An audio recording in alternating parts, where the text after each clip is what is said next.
रज़िया सुल्तान भारत की प्रथम महिला शासक थी जिसका जन्म 1205 में हुआ था। उसने देश पर 1236 से 1240 तक शासन किया। वह एक साहसी सुल्तान थी और दिल्ली के सिंहासन पर नियंत्रण और हस्तक्षेप करने वाली पहली मुस्लिम महिला थी। उसने दिल्ली का शासन अपने पिता से उत्तराधिकार में प्राप्त किया था और 1236 में दिल्ली की सल्तनत बनी। उपनाम: रज़िया सुल्तान 1236-1240। भारत की प्रथम महिला शासक शम्स-उद-दीन इल्तुतमिश की पुत्री। रज़िया सुल्तान का जन्म 1205 में हुआ था और उसने देश पर सन 1236 से 1240 तक शासन किया।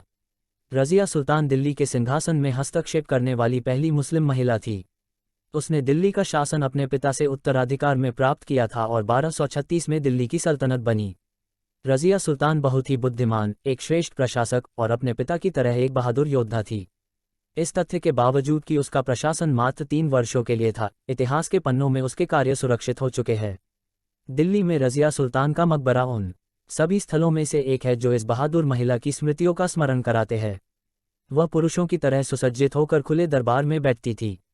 वह एक प्रभावशाली शासक थी और उसमें एक शासक के सभी गुण थे।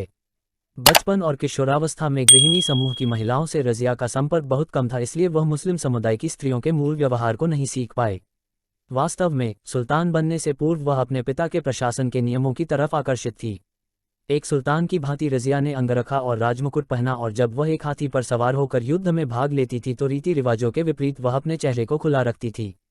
रज़िया का असाधारण पिता इल्तुतमिश का जन्म 1210 में हुआ और उसकी मृत्यु 1236 में हुई। वह एक सुलझा हुआ व्यक्ति था। अपनी पहली छोटी पुत्री जिसका जन्म कई बच्चों के बाद हुआ था के जन्मे के स्वागत के लिए भव्य उत्सव के आयोजन के लिए उसने अपने अनुयायियों को तैयार किया।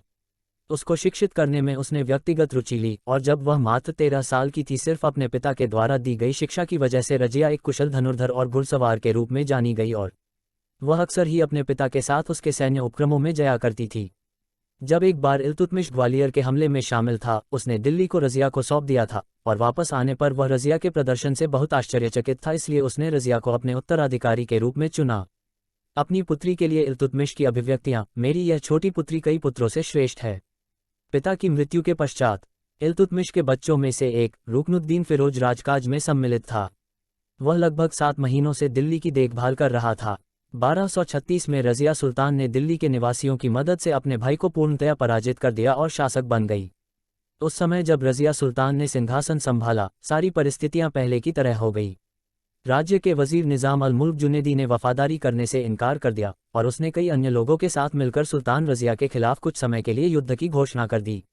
बाद में तबशी मुइज़, जो अवध का विधि प्रमुख था, ने सुल्तान रज़िया की सहायता के लिए दिल्ली की ओर कूच किया। जब तक वह गंगेस को पार करता, उसका सामना उन नायकों से हुआ जो शहर के विरुद्ध युद्ध कर रहे थे एवं उसे बंदी बना लिया गया। उसके बाद उसका अस्तित्व समाप्त हो गया।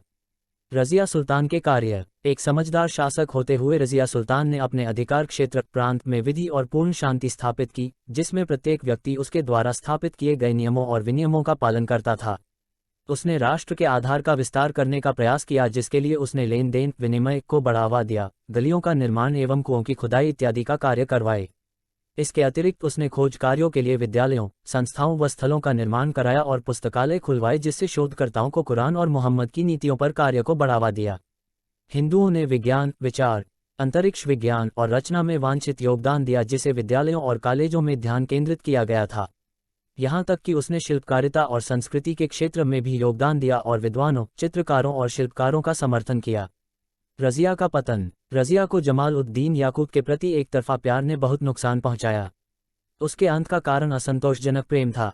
जमाल उद-दीन याकूत, जो एक अफ्रीकन सिद्दी गुलाम था, एक विशेष व्यक्ति बन गया जो उसके लिए एक पड़ोसी देश का निवासी था और यह अनुमान लगाया जाता था कि वह उसका जीवनसाथी रहा होगा।